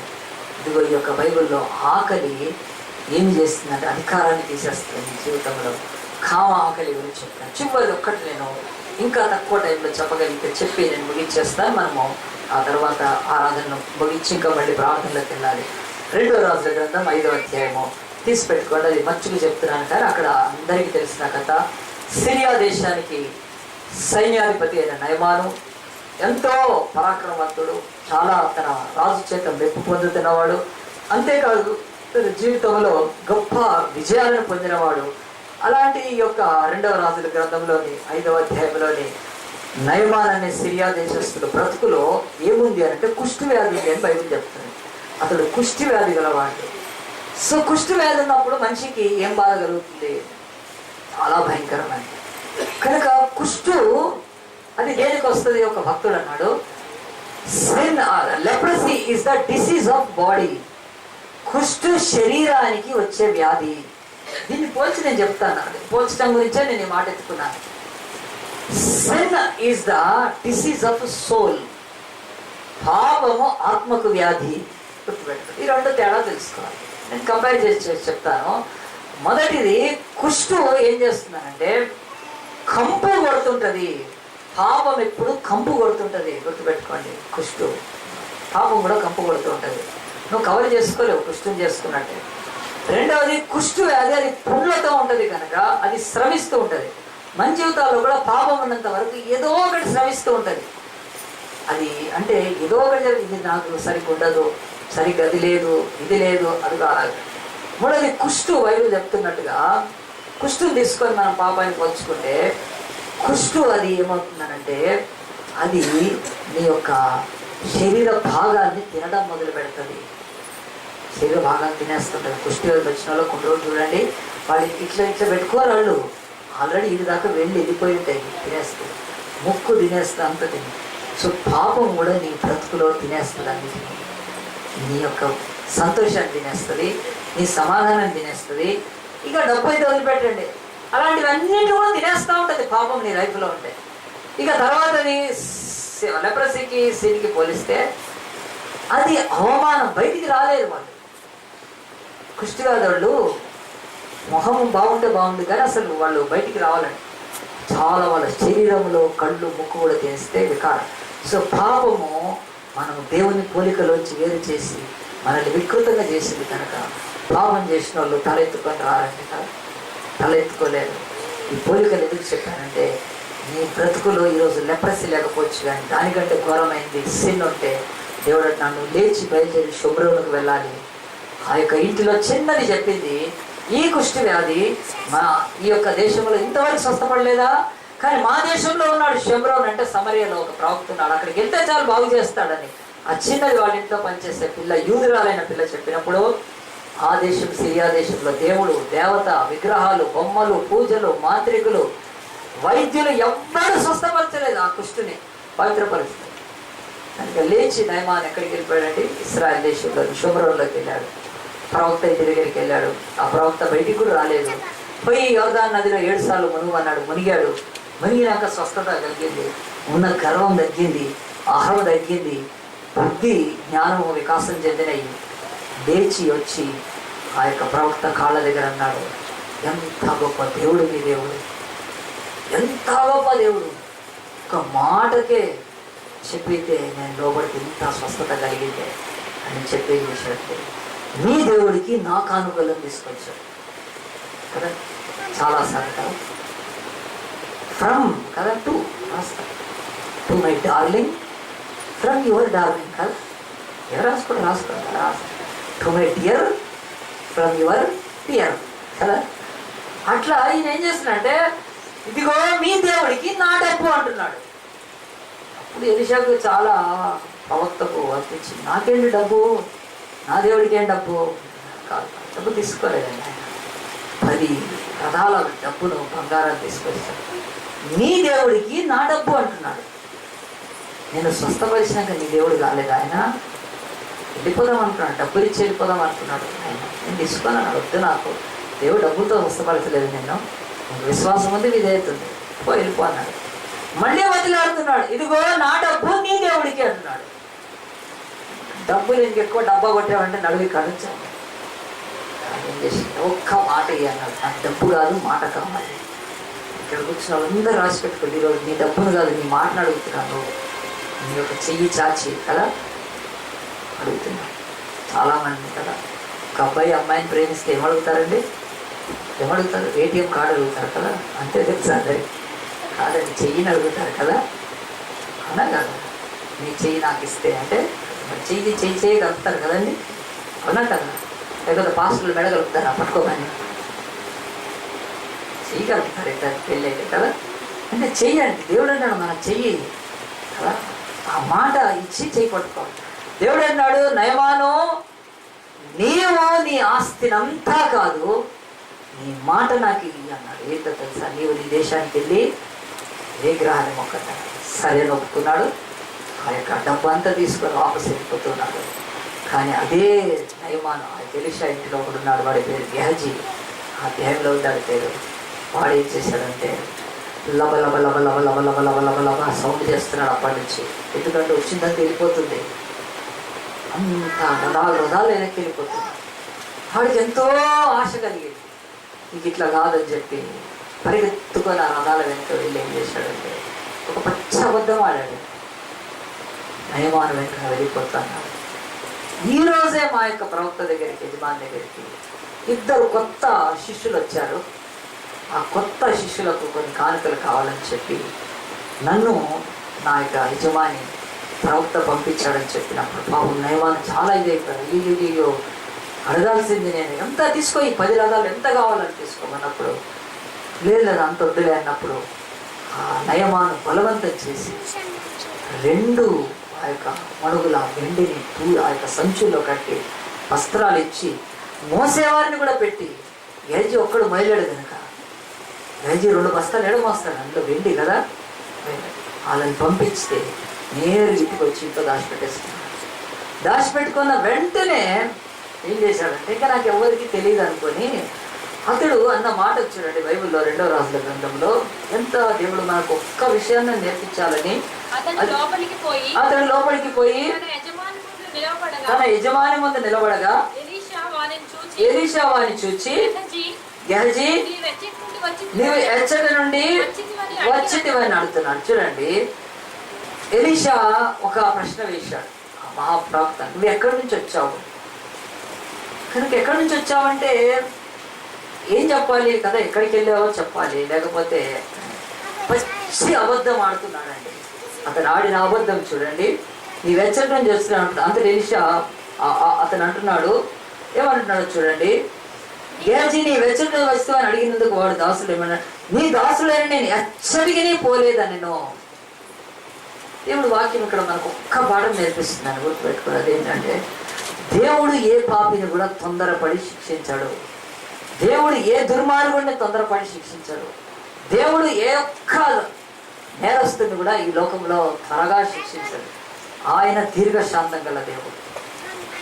ఆయన త్వరగా కోపడతాడు. ఆయన ఆయుష్ మాత్రం, ఆయన ప్రేమ మాత్రమో శాశ్వత కాలమైంది.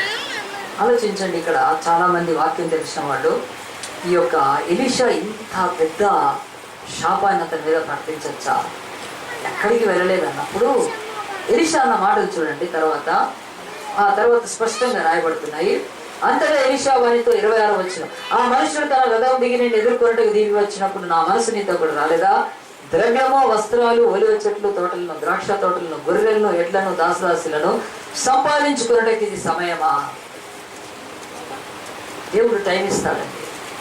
ఆ టైం మనం పొందుకోకపోతే తర్వాత ఏం ఫాలో అవుతుందంటే, కాబట్టి నయమాను కలిగిన కుష్టు నీకును నీ సంతతికి నీ సర్వకాలం అంటి ఉండదని చెప్పగా వాడు మంచు వలె తెల్లనైన కుష్టుము కలిగి ఎలీషా నుంచి బయటికి వెళ్ళి, దేవుడు ఒకళ్ళు తప్పు చేస్తే, దేవుడు సేవకులు కూడా నిజ సేవకులు తప్పు చేస్తే త్వరపడి శపించడం, శిక్షించడం, దండించడము ఇది లేదండి. బైబిల్ చెప్తున్నాడు, దేవుడు యాంపుల్ ఆఫ్ టైం ఇస్తాడు.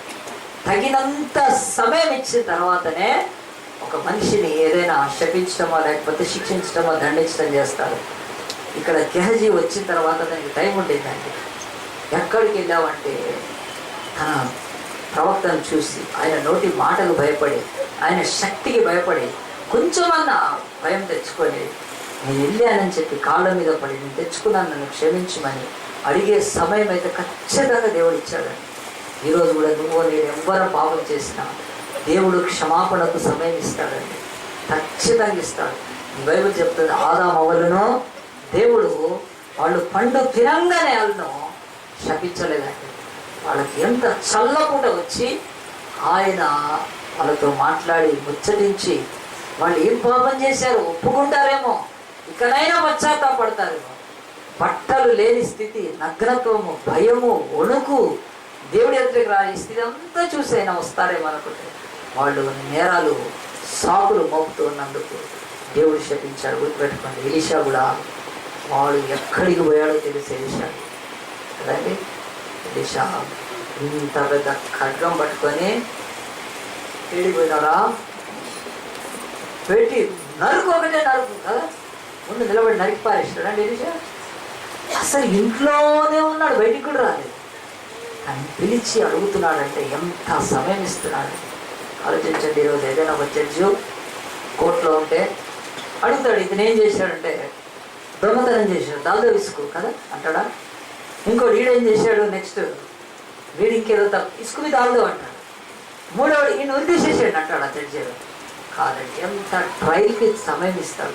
మనం చేసిన పాపాల విషయమై మనకు ట్రయలు అంటే ఈ లోకములో సమయము, వాటి విషయమై వాదోపవాదాలకు నువ్వు పాపివా కాదా అని రుజువుపరచుకోవడానికి ఈరోజు కోర్టులో లాయర్స్ ఎంత వాదించిన తర్వాత జడ్జి లాస్ట్కి రాస్తాడండి, ఫలానా ఫలానా రుజువును బట్టి, ఫలానా సెక్షన్లను బట్టి ఈ నేరానికి నేను శిక్ష వేస్తున్నానని. ఎంత టైం తీసుకొని వాళ్ళు ఏ దోషిగా జైలుకి వెళ్ళకూడదని ఒక మామూలు జడ్జికే ఉంటే పరలోకపు దేవుడికి నీ పట్ల ఉండదా అండి? చాలాసార్లు నీ బ్రతుకులో జడ్జిమెంట్ ఎందుకు వచ్చేస్తుంది తెలుసా? దేవుడు ఇచ్చిన ఈ ట్రయల్ టైంను పోగొట్టుకున్నప్పుడే నీ బ్రతుకులో క్షమాపణకు, మారు మనసుకి, పాప క్షమాపణకు, ఆ యొక్క ప్రార్థనకున్న సమయాన్నంతా పోగొట్టుకున్న తర్వాతనే తీర్పు వచ్చేస్తుంది. దేవుడు ఇమ్మీడియట్గా ఎవరిని తీర్పు తెరిచాడండి. ఆయన ఆత్మ ఆవేదనతో నిండుతాడు, ఆత్మ ద్వారా ఒప్పిస్తాడు, చెప్తుంటాడు. కనుక వీడికి కుష్టు రావడానికి కారణము ఎలీషా కాదండి, వాడు చేసిన పాపాన్ని ఒప్పుకోలేదు కనుక అన్నాడు, నువ్వు నాకు భయపడలేదు కనుక ఇదిగో నువ్వు ఈ సమయంలో తప్పిపోయావని చెప్పి ఆ నయమాను కుష్టు నీకు అన్నాడండి. అంతే, ఆ కుష్టు ఇక్కడికి వచ్చేసి చాలాసార్లు యేసు ప్రభు కూడా ఆయన గదరేన్ దేశంకి వెళ్ళి 2000 దయ్యాలు పట్టిన వాడిని ఏం చేశాడు తెలుసా అండి? వాడిని చూసి ఇట్లా అన్నాడు, అంతే, అవన్నీ పందుల్లోకి వెళ్ళిపోయాయి. అట్లే నయమాన్ ఏం చేశాడు తెలుసా అండి? ఎలీషా అటు చూశాడు, ఆ కుష్టు నయమాను, ఆ నయమాను ఇట్లా అన్నాడండి, అంతే, వచ్చి పట్టుకోండి. వాడు వెళ్ళిపోయాడు. యేసు వచ్చేంత వరకు వీళ్ళకు కుష్టు ఉండిందంటే నయమాను ఈ గెహజీ ఫ్యామిలీలో. అంటే ఆ యొక్క సర్వకాలం అని పలికేశాడు. ఇంకెవ్వడైనా సరే తమ బ్రతుకులో ఒక ఆకలితో ఇలాంటి అనారోగ్యాన్ని తెచ్చుకోకూడదు. ఆ ఆకలి ఏంటో తెలుసండి? ధనము కొరకైన ఆకలి. ఒక గెహజీ దేవుని సేవకుల దగ్గర ఉంటే ఎందుకండి డబ్బులు? గెహజీ ఒకప్పుడు మంచి భక్తుడే, మంచోడు కాదు, చాలా మంచోడు, కాకపోతే దేవుని సేవ దగ్గర రాడు అతను. ఒక దేవుని సేవకుడి దగ్గర పనిచేసేవాడు అంటే మామూలుడు కాదండి.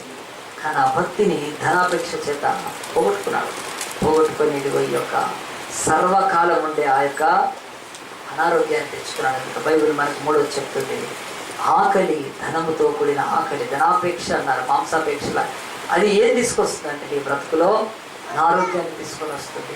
అతనికి అనారోగ్యం మన బ్రతుకులో ఇంకేదైనా కానీ ఈ జీవితంలో అంటున్నాడు, ఆకలి వలన సంభవించే ఆ యొక్క సంభవాలను భూమిలో చెప్తూ ఈ ఆకలులను జయించడానికి ఏంటి శక్తి అని అంటే బైబిల్ అంటుంది నీ జీవితంలో ఉపవాసం.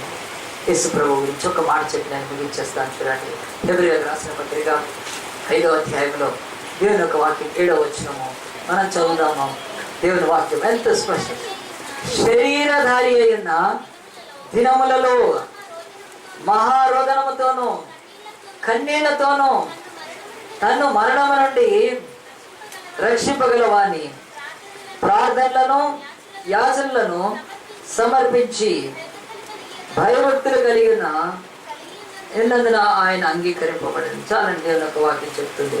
మనందరి బ్రతుకుల్లో దేవుడు ఒక మాట చెప్తున్నాడు, ఈ యొక్క లోకంలోని ఏ ఆకలినైనా జయించాలంటే మనం ఉపవాసం ఉండటం నేర్చుకోవాలి. ఒక్కరోజు ఉపవాసం ఉండటానికి మన జీవితాన్ని ఒకవేళ నమ్మకపోతే దేవుడు వాక్యం చెప్తుంది, ఈ లోకములో ఉపవాసం అనేది దేవుడు మనము ఆత్మలో సాధనం చేసుకోవడానికి, లేకపోతే నీతి సాధనం చేసుకోవడానికి. ఈ బైబిల్లో రాసినవన్నీ కూడా దేవుడు చెప్తున్నాడు.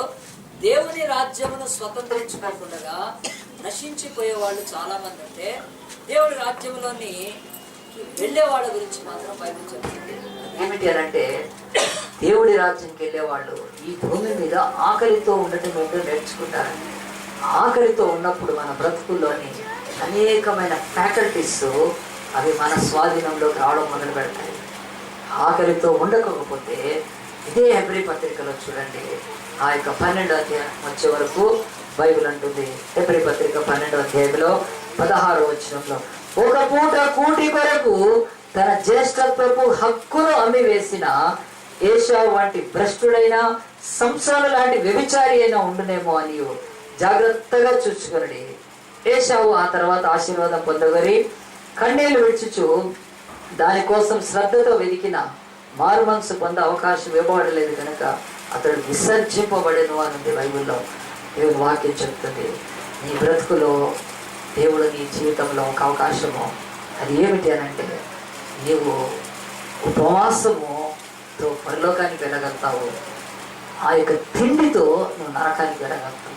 తిండి మనల్ని మత్తులోకి, తిండి ఆ యొక్క ఈ లోకంలో దేవుని యొక్క మాటలకు లోబడకుండా గర్వాన్ని, తిండి మనకి లోకంలో దేవుడి విషయంలో మందము ఉండేటట్టు చేస్తుంది.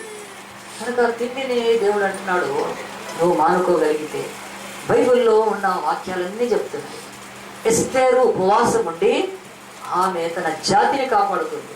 నెహెమ్యా ఉపవాసం ఉండి తన జాతి ప్రజలు నివసించే స్థలము చుట్టూ ఆయన ప్రాకారాలు కట్టగలిగాడు. సో ఈరోజు బోధ ఏమైపోయింది తెలుసా అండి? ఉపవాసం అవసరం లేదు క్రిస్టియన్స్కి. కొత్త బోధ బయలుదేరింది. ఉపవాసం ఉండనక్కర్లేదు. ఉపవాసం ఎందుకండి? దేవుడు ఉపవాసం ఉంటే వింటాడా? వాళ్ళకు మనం ఏం చెప్పలేము, కానీ బైబిల్ అయితే చెప్తుంది. అలాంటి పిచ్చి అవగాహనలో ఉండి మన బ్రతుకులో ఉన్న ఆధిక్యతను, అధికారాన్ని, మన బ్రతుకులో ఉన్న ఆరోగ్యాన్ని పోగొట్టుకోకుండా మనం తరచుగా ఉపవాసం ఉన్నప్పుడు దేవుడు అంటాడు, ఆ ఉపవాసంలో నుంచి మన యొక్క ఆత్మ నెమ్మది పొంది, ఆ ఉపవాసంలో ఉన్నప్పుడు మన ఆత్మ దేవునికి సమీపంగా వచ్చి, ఆ ఉపవాసంలో ఉన్నప్పుడు మన ఆ యొక్క జీవితంలో ఉన్న పాపము కడగబడటానికి అవకాశం ఉంటుంది. దేవుని ప్రియులారా, ఎప్పుడైనా ఆలోచించండి, సైనికులు భోజనం చేసి యుద్ధం చేయగలుగుతారా? బాగా తిని కదా, మిలిటరీ వాళ్ళు తిని తిని తిని తిని యుద్ధం అవుతుంటే లేచి ఏమవుతారు? పోతారు అక్కడ మీద, పేర్చిన టప్ అని నీడికి తగ్గుతుంది. ఎందుకనంటే యుద్ధములో కడుపుకి ఎంత కావాలో అంత తప్ప తిని మదించిపోతే యుద్ధం చేయలేరు, అది వీలుపడదు. అంతేకాదు, మీరు పరుగు పందెంలో పరిగెత్తే వాళ్ళు ఉంటారు కదా, మన కంట్రీ నుంచి కూడా రిప్రజెంట్ చేస్తారు ఒలింపిక్స్లో ఎక్కడైనా. అప్పుడు వాళ్ళు బాగా తిని ఫస్ట్ వస్తారా? ఆ రోజు కూడా ఆ యొక్క స్పోర్ట్స్లో ఉండేవాళ్ళు ఎంత శక్తి అవసరం అంతకు తప్ప. ఎందుకనంటే తిన్న తర్వాత ఏమవుతుంది? కూర్చోవాలనిపిస్తుంది.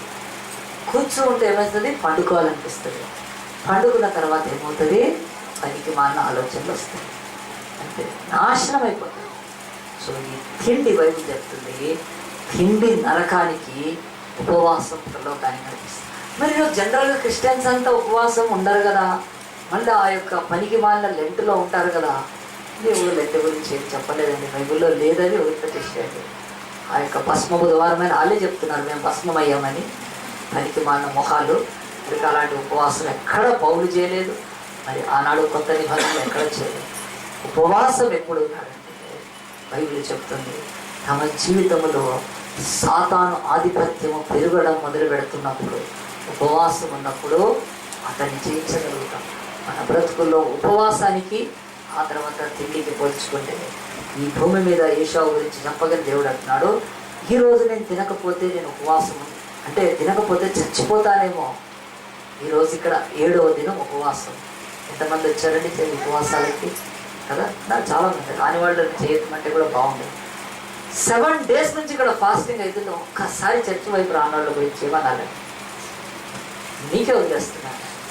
ఆలోచించండి, ఈ చర్చికి ఉపవాసం చేసే బిడ్డలను మీ దేవుడు లేపుతూ ఉంటే, ఉపవాసం అక్కర్లేదు, నేను ఉపవాసం చేస్తే బలహీన పడిపోతానేమో, ఏదో అయిపోతానేమో అనుకునే వాళ్ళకు దేవుడు అంటాడు, మెల్లగా నీ ఆధిపత్యం పోవడము, నీ బ్రతుకులో కన్నీళ్లు పెట్టిన ఆధిపత్యం దొరకని దినాలు వచ్చేస్తాయి. ఉపవాసం ఉండే నీ బ్రతికల్లో కొన్ని దినాలకు నువ్వు పోగొట్టుకున్న అధికారం చేస్తా, ఆ తర్వాత కన్నీళ్ళు విడిచినా నీకు పోదు. ఉపవాసంతో ఉండకుండా నీ ఆరోగ్యాన్ని పోగొట్టుకున్నాక ఎన్ని హాస్పిటల్ తిరిగినా, ఎన్ని ప్రేయర్ సెంటర్లకు తిరిగినా అంటే ఇట్స్ నాట్ పాసిబుల్. నువ్వు ఉపవాసం ఉండగలిగినప్పుడు, మోషే 40 దినాలు ఉపవాసం అంటే ఇశ్రాయేలు జాతిని అరణ్యం దాటించాడు. ఈరోజు నీ ఉపవాసం ఎవరికో కనీసం నీ పిల్లల కన్నా ఆశీర్వాదం ఉంటుంది. ఉపవాసం ఉండని తల్లిదండ్రుల ఇంట్లోంచి భ్రష్టులైన బిడ్డలు బయటకు వస్తారు. అమ్మ నాన్న ఉపవాసం అంటే ఆ ఇంటిలో నుంచి శ్రేష్టమైన అరుణోదయపు గర్భంలో నుంచి, వెలుగులో నుంచి పరిశుద్ధ అలంకృతులై ఆ యొక్క యేసుక్రీస్తు సైనికులు పుడతారు. ఆ ఇంట్లో ఉపవాసం లేని తల్లిదండ్రుల ఇంట్లలో పనికి మాలిన వాళ్ళు పుట్టే అవకాశం. తల్లి తండ్రి ఉపవాసం వాళ్ళ బిడ్డలకు ఆశీర్వాదం. కనీసం అక్క ఉపవాసం చెల్లెకు, కనుక అన్న ఉపవాసం తమ్ముడికి, సంఘ ఉపవాసము పాస్టర్ కాదు, ఇదిగో ఈ యొక్క ప్రాంతానికి ఆశీర్వాదం. తిని తాగి బొర్రలు పెంచి పాస్టర్లు కదా ఉపవాసం లేదని చెప్పి ఒక్కరోజు ఉపవాసానికి సమర్పించుకున్న వాళ్ళు ఇదిగో ఈరోజు కన్నీళ్లు కారుస్తున్నారు. దేవుడు వాళ్ళకి జవాబు ఇవ్వండి. భ్రష్టులై బతుకుతున్నారు. బయటికి చెప్పుకుంటున్నారు మేము సేవకులని, వాళ్ళ చర్చోళ్ళు కూడా వాళ్ళకి రెస్పెక్ట్ ఇవ్వాలి. అలాంటి నీచమైన స్థితికి వెళ్లకుండా దేవుడు అంటున్నాడు, నీ జీవితంలో ఒక తీర్మానం చేసుకో. అది ఏమిటి అని అంటే ఉపవాసం. యేసుక్రీస్తు గురించి చెప్పి ముగిస్తాడు. యేసు సిలువను జయించాడు, లోకాన్ని జయించాడు, మనకు రిడెంప్షన్ ఇచ్చాడు, విమోచన. ఇది ఏ శక్తిని బట్టి ఇచ్చాడు? ఒక పచ్చి ఆ యొక్క అజ్ఞానంలో మీరు ఉండకూడదని చెప్తున్నాను. యేసు దైవిక శక్తితో సిలువను జయించలేదు, ఎట్టి పరిస్థితిలో జయించలేదు. దైవ శక్తి సిలువలో వాడటానికి దేవుడు అనుమతించలేదు. ఆయన పుట్టిన నాటి నుంచి కూడా బైబిల్ అంటుంది, ఆయన దేవదూతల స్వభావాన్ని కూడా ధరించుకోకుండా దేవుడు అయ్యుండి తను తాను రిక్తునిగా చేసుకొని ఆయన మానవుడిగా రక్త మాంసంలో జీవించాడు. ఆకలేసింది ఒకరోజు చెట్టు వైపే చూశాడు తప్ప ఆయన తన శక్తిని ఉపయోగించుకొని ఒక పరమాన్న భోజాన్ని అబ్రక దబ్రాన్ని తెప్పించుకోలేదండి. ప్రభు అలాంటి ఇప్పుడు కూడా తను ఎంతో దూరం నడవాలి, నడిచాడండి కాళ్ళ మీద. అలసిపోతే పండుకున్నాడు అంతే. విపరీతమైన శ్రమ నా భూమి మీద తన విషయంలో వచ్చినప్పుడు ఆయన ఒక్క అద్భుతాన్ని తన దైవిక శక్తిని బట్టి చేయలేదండి. ఆయన రొట్టెలను 5,000 పెట్టినా అది దాని కొరకు చేశాడు. నీలం ద్రాక్షారసంగం చేసిన, దయ్యాలు వెళ్ళగొట్టి ఏ పని చేసినా ఈ used the power of his father and the God power. కానీ సిలువ ఎక్కేటప్పుడు మాత్రం ఆయనకు తెలుసు, నాకు ఒక శక్తి అవసరం సిలువను జయించాలంటే.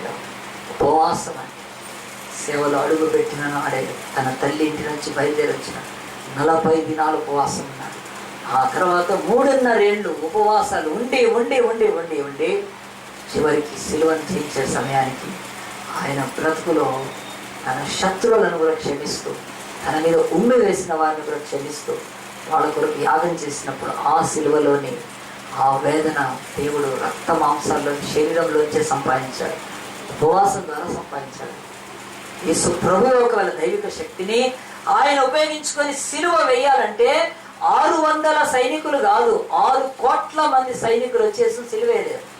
ఎట్లా ఇస్తారు? ఆయన ఆఫ్టర్ ఆల్ గాడ్. ఆయన చెప్తున్నాడు మనకు కూడా, నీ బ్రతుకులో రక్త మాంసాల్లో ఉన్న శోధన జయించాలంటే ఎవరంటాడు ప్రార్థన చేయి. యేసులాగా ఉపవాస శరీరధారి అయిన దినములలో కన్నీళ్లతో, రోదనతో, ఈతమైన ఉపవాసాలతో ఆయన తన రక్త మాంసాలున్న శక్తితోనే సిలువను జయించాడు కదా. ఏ సేవకుడైనా, ఏ విశ్వాసి అయినా యేసులాగా వీటిని జయించాలంటే ఉపవాసం ఉండమని దేవుడు పిలుస్తున్నాడు. కనుక అందరం తల్ల వంచి దేవుని సన్నిధిలో ఒక చిన్న ప్రార్థన చేసుకున్నాం. దేవా, ఆకలి అయ్యా నా తండ్రి, మమ్మల్ని అయ్యా నా తండ్రి ఇదిగో నరకానికి, తిండి నరకానికి నడిపిస్తుంది, ఉపవాసం పరలోకాన్ని నడిపిస్తుంది. ఇంకా నీ జీవితంలో ఇంకా ఉపవాసం ఉండటము అది క్రైస్తవుల జీవితంలో భ్రమ అనుకుంటే పచ్చి మంచినీళ్ళు తాగి 40 దినాలు చేసేవాళ్ళు ఉన్నారు. నీ జీవితంలో కొంత ఉపవాసాన్ని నువ్వు అవలంబించుకుంటే నీ జీవితంలో గొప్ప మేలు కలుగుతుంది. ఇంకా ఉపవాసం లేకుండా నేను బ్రతకచ్చు క్రైస్తవుడు అంటే నీ బ్రతుకులో ఎప్పుడో క్రైస్తవ్యం ఊడిపోయి ఉంటుంది, నీకు అది తెలియదు అంతే. అనుకున్నాడు సంసోను కూడా అనుకున్నాడు, నేను ఈసారి కూడా తిరిగి లేస్తానని. సంసోను తిని తాగి స్త్రీల దగ్గరికి వెళ్తూ అతని యొక్క ఆకలిని తీర్చుకుంటూ బతికాడు. అని సంసోను ఆ యొక్క కళ్ళు ఊడిపోయిన తర్వాత కన్నీళ్లు కాల్చాడు. అతను ఉపవాసం ఉన్నప్పుడు చివరికి ఆ కోరికను తీర్చబడింది. కానీ ఈరోజు నీ జీవితంలో నువ్వు పొందుకున్న రక్షణ, నువ్వు పొందుకున్న ఈ భాగ్యము ఉండి కొనసాగి ఇతరులకు ఇవ్వాలంటే నువ్వు తరచుగా ఉపవాసం ఉండాలి. చర్చ్ 6 దినాల నుంచి ప్రార్థన చేస్తుంది. నువ్వు అడ్రస్ లేకుండా ఎక్కడ తిరిగావో నీకే తెలుసు. దేవుడు అంటున్నాడు, నీ గురించి ప్రార్థన చేస్తున్నావు, నువ్వు ఇక్కడ లేవు. ఎంత దుఃఖకరమో. 7 అంశాలు ప్రార్థన చేస్తున్నావు, 7 పేపర్లలో రాసి నీ కొరకు ప్రార్థన చేస్తే నువ్వు చర్చిలో ఉండట్లేదు కదా. నీకు అంత బిజీగా అంత సమయం లేని బిడ్డలు ఉన్నావా? ఆలోచించి నీ ఇష్టం దేవుడు అంటున్నాడు. ఏషావు వలె, సంసోను వలె, గెహజీ వలె మనం ఏం కోల్పోతామో అది మనకు తెలుసు. కనుక ఈరోజైనా శ్రద్ధ దేవా, నేను తరచుగా సంఘంతో కలిసి ఉపవాసం ఉంటాను. సంఘం ఉపవాసం ఎందుకు పెట్టింది? నీ వ్యక్తిగతంగా ఉపవాసం చేసుకోవడానికి సంఘం పెట్టింది అంతే. కనుక సంఘ ఉపవాసం ద్వారా నువ్వు వ్యక్తిగతంగా పర్సనల్గా ఉపవాసం చేసుకోగలిగే ఆ యొక్క శక్తి లేకపోతే ఆ సాధన కొరకు సంఘంలో ఉపవాస ప్రార్థన. అంతేగాని సంఘంలో ఉపవాస ప్రార్థన పెట్టింది మరి ఇంకేదో సంఘం సాధించే కాదు. సంఘానికి వేరే ఉన్నాయి. నీ జీవితంలో నీ యొక్క కన్నీళ్ళు, నీ ప్రార్థన, నీ ఉపవాసం దేవుడి యొక్క గ్రంథంలో రాయబడ్డప్పుడు నువ్వు చూసే ఆ యొక్క మహిమ అది సామాన్యమైనది కాదు. అలాంటిది కోరుకోవాలనుకుంటే ఈరోజైనా నీ హృదయాన్ని ప్రతిష్ఠించుకో. ప్రభా, పాస్టర్ చెప్తుంది నిజమే, ఆనాడు ఏషావుకి జరిగింది నాకు జరిగితే ఇలా నేను కోల్పోయి ఉంటాను ప్రభా. ఇంతకాలం నువ్వు ఇచ్చిన ఆధిక్యత పోతుంది కనుక నేను ఉపవాసం నుండి నీకు సమర్పించుకుంటానని చెప్పి ప్రభు సన్నిధిలో ఎవరికి వారు ప్రార్థన చేసుకున్నాం. ఇకనైనా ప్రభా ఉపవాస ప్రార్థనలు చేస్తూ నీ యొక్క సన్నిధిలో నేను ముందుకు వస్తాను. ఇంకెవరైనా మరి అలాగ తీర్మానం చేసుకున్నాను, నీ చేయి చూపిస్తే నేను ప్రార్థన చేస్తాను. దేవా, ఇంకా నా జీవితంలో నేను ఉపవాసానికి దూరంగా ఉన్నాను. నేను నా భార్య ఉపవాసం ఉంటే ఆ దీవెన పిల్లల మీదకి వస్తున్నాను. నేను నా తమ్ముడు ఉపవాసం ఉంటే ఆయన మా తల్లిదండ్రుల దగ్గర నుంచి ఎవరికైనా ఆ దీవెన వస్తుంది. నేను అలాంటి ఉపవాసం చేసుకుంటాను. ఎవరైనా తీర్మానం చేసుకోగలిగితే మీరు చేయి చూపించండి, నేను ప్రార్థన చేస్తాను. దేవునికి స్తోత్రం, దేవునికి స్తోత్రం, దేవునికి స్తోత్రం. ఎప్పుడూ సంపాదన, ఎప్పుడూ డబ్బులు సంపాదించుకున్నాను. ఏమైనా కొన్ని రోజులైనా సంఘం ప్రార్థన చేస్తే వస్తే నీ బ్రతుకులో అనేకమైన బంధకాలను దేవుడు తెంచలేడా? అనేకమైన వాటికి ఆయన విడుదల ఇవ్వలేడా? దేవుడు ఉపవాసం ఉంటే నీ బ్రతుకు సాతాను చేతికి చిక్కకుండా ఉంటుంది. అలా ఉపవాసాన్ని ప్రతిష్ఠించుకొని చేయాలని దేవుడు పిలుపునిస్తుండగా దేవునికి స్తోత్రం, దేవునికి స్తోత్రం. చెల్లించిపోతాము, ప్రార్థన చేసుకున్నాం. మహోన్నతుడా, పరిశుద్ధుడా, ప్రేమాస్వరూపి నీకే మహిమదంతా కలుగును గాక నాయన. మా యొక్క తండ్రి నాయన పంచేంద్రియాలలో నా తండ్రి పాపము దాగి ఉంది ప్రభా. అది చెలరేగుతూ ఉంటుంది ప్రభా. అది మా మీద దాడి చేస్తుంది నాయన. అది మమ్మల్ని లోబర్చుకుంటుంది నాయన. అది మమ్మల్ని వశపరుచుకోవాలి ప్రభా నాయన. ఆ శరీరం మమ్మల్ని నరకానికి లాక్కెళ్తుండగా ఆ శరీరం మా మీద ఏలుబడి చేయకుండా, మా శరీరమే మా మీద ఏలుబడి చేయకుండా జయించుటకు నువ్వు ఒక ప్రభా నాయన చక్కటి సూత్రాన్ని సీక్రెట్ చెప్పేవా నాయన. అది ఉపవాసం కనుక నాయన. మనిషి 2 రోజులు తినకపోతే ఏమి సావడు ప్రభా నాయన. మనిషి బ్రతికి తీరుతాడు కనుక ప్రభా. అసలు మనుషులు రొట్టె వల్ల మాత్రం కాదు, దేవుని నుంచి వచ్చి వాక్కు వల్ల బ్రతుకుతాడు కనుక, దేవుని మాట వల్ల. ఎవరైనా ఉపవాసాన్ని అనుకున్నప్పుడు భయపడనక్కర్లేదు ప్రభా నాయన. మోషే 40 పగళ్ళు 40 రాత్రులు చేశాడు నాయన. మోషే మాలాంటి మనిషే ప్రభా నాయన. ఏలియానైనా 3.5 ఏళ్ళు ఉపవాసంతో ఎంతో ప్రార్థన చేస్తున్నప్పుడు ప్రభా అతడు మా వంటి స్వభావం గలవాడే తప్ప నాయన. దావీదు 7 రోజులు ప్రార్థన చేసిన ఆయన వ్యభిచారపు కూపంలో నుంచి ఆయన బయటకు వచ్చాడు ఆయన. అలాగునకు ప్రార్థన చేస్తే, ఉపవాసం చేస్తే ఆయన మా శరీరం యొక్క బలహీనతలు నాయన, ఆ పాపాలను నేను జయించి నీతో నిలబడి నీ నుంచి సమస్తం పొందుకుంటాను. ఎవరైతే చేతులెత్తి ప్రభా నాయన ఉపవాసం అనేది క్రైస్తవుడికి ఎంతో అవసరమని నమ్ముతున్నారు నాయన, వారి జీవితాల్లో తరచుగా ఉపవాసం వారితో కుటుంబాలతో ఉండటానికి నాయన మీరు నాయన వారికి శక్తిని ప్రసాదించిన ఆయా అనుకూల సమయం